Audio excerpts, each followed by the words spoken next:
The story of Abraham Lincoln begins in a silent wilderness cabin in Hardin County, Kentucky, on a cold winter morning, February 12, 1809. The child who arrived in that tiny wooden shelter had no idea what destiny awaited him. Neither did his parents, Thomas Lincoln and Nancy Hanks Lincoln, simple frontier people with calloused hands and tired eyes. The world he entered was rough, wild, and honest. It was a world where children grew fast and dreams grew slowly, if they grew at all. Yet within that world, the baby named Abraham carried a spark that would one day ignite a nation. Childhood in poverty. Abraham's early years were shaped by poverty, hard work, and frequent moves. The Lincoln family shifted from Kentucky to Indiana, escaping land disputes and searching for stability. Life in Indiana was a constant struggle. The forests were thick, the winters were harsh, and survival demanded strength from even the youngest. At age 9, tragedy entered Abraham's life. His mother, Nancy, died suddenly of milk sickness, a poisoning common in frontier areas. Her death cut the young boy deeply. He carved wooden pegs for her grave and carried the sorrow inside him silently for years. Nancy had been gentle, intelligent, and encouraging. Her loss left Abraham with a loneliness that shaped his emotional world. However, destiny dealt him a small mercy. His father remarried a kind woman named Sarah Bush Johnston, who immediately recognized Abraham's potential. She encouraged him to read, explore, imagine, and dream. Under her care, Lincoln's thirst for knowledge began to bloom. The boy never stopped reading. Abraham had little formal schooling, less than a year in total, but he was a self-taught student of life. He read anything he could find: the Bible, Aesop's fables, history books, and literature. Books were rare in frontier regions, and often he walked miles to borrow or read one. Those who knew him often saw him sitting under a tree, lying in the grass, or leaning near a fireplace, reading until the world around him disappeared. He absorbed ideas about freedom, justice, leadership, and morality. These ideas would later shape the decisions that made him one of America's greatest leaders. His father wanted him to do farm labor. Abraham wanted something more. A quiet tension grew between them, one grounded in different visions of life. While his father believed survival was enough, Abraham believed life should also include purpose. Stepping into manhood, at 21, Lincoln left home and walked toward his future with nothing but a few belongings.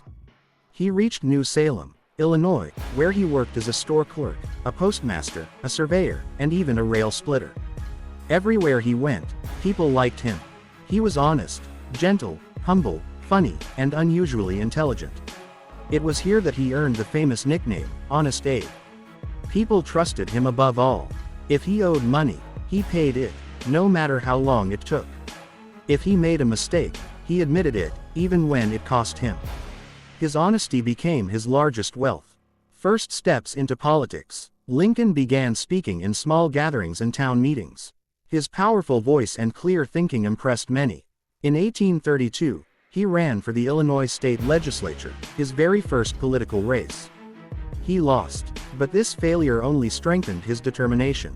He studied law on his own, borrowing books and reading late into the night. Eventually, he became a lawyer known for fairness, truth, and compassion. He refused to defend anyone he believed was guilty or dishonest. Justice mattered more to him than victory. He once said, "Greater than, I would rather lose my case than lose my integrity." Love, loss, and marriage. During this time, Lincoln experienced romantic heartbreak, including the death of a woman he loved deeply, Anne Rutledge. The loss crushed him emotionally, and for a while he struggled with depression. But life moved forward, and in 1842 he married Mary Todd, an educated and politically sharp woman from Kentucky. Their marriage was a complex mix of love, arguments, deep respect, and pain. They had 4 sons, but heartbreak returned when 2 of their children died young. These losses affected the Lincolns for the rest of their lives. A nation divided. By the 1850s, the United States was split in two. The North, where slavery was increasingly condemned. The South, where slavery was deeply entrenched economically and socially. Lincoln did not support slavery. He believed it was morally wrong and contrary to the principles of the American founding. But he also believed change needed wisdom, strategy, and law, not violence. In 1858, he debated Senator Stephen A. Douglas in a series of 7 famous debates. Though he lost the election, his speeches elevated him to national fame. His words echoed everywhere. Greater than, "A house divided against itself cannot stand." America was indeed divided, and approaching a breaking point. The road to the presidency. In 1860, the Republican Party nominated Lincoln for president. He was not wealthy, not aristocratic, not from an elite background. He was a symbol of ordinary America, of hard work and self-made success. He won the election, but instead of celebration, the nation plunged into crisis. Southern states began seceding from the Union, believing Lincoln would destroy their way of life. Within weeks, 7 states had left, forming the Confederate States of America. Lincoln's arrival at the White House was shadowed by threats, anger, fear, and the smell of war. The Civil War begins. On April 12, 1861, Confederate cannons fired on Fort Sumter, and the Civil War officially began. Lincoln faced the greatest crisis in American history, a nation at war with itself. The early battles were disastrous for the Union. Soldiers were inexperienced, generals were cautious, and morale was low. Lincoln spent countless nights awake, reading reports and worrying about the future of the country. He visited soldiers in camps, walked among injured troops in hospitals, and wrote letters to grieving families. The war took a terrible toll on his heart. Despite criticism, failures, and enormous pressure, Lincoln remained steady. He believed saving the Union was his sacred mission. The fight against slavery. As the war dragged on, Lincoln realized that the Union could not truly win unless slavery ended. He made one of the most monumental decisions in history. On January 1, 1863, he issued the Emancipation Proclamation, declaring all enslaved people in Confederate territories forever free. With one stroke of his pen, he changed the moral direction of the war in the nation.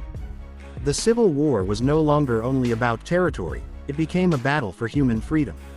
Many criticized him. Some said he went too far, others said he didn't go far enough. But Lincoln stood firm. Greater than, "I walk slowly, but I never walk backward." Turning the tide. Under his leadership, the Union Army slowly began to gain strength. Generals like Ulysses S. Grant and William Tecumseh Sherman changed the course of the war with aggressive strategies.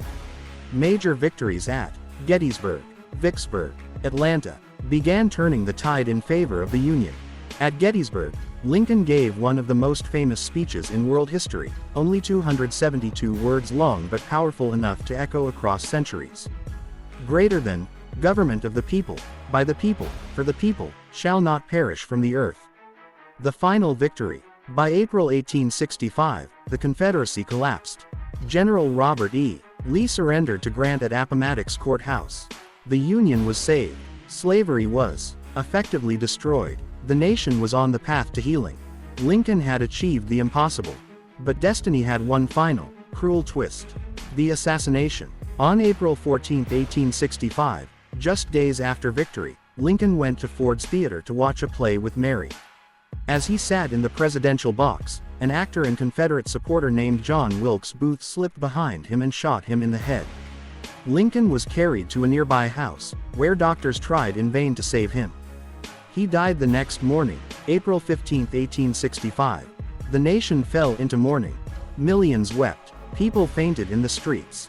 From north to south, east to west, the country felt the weight of his loss.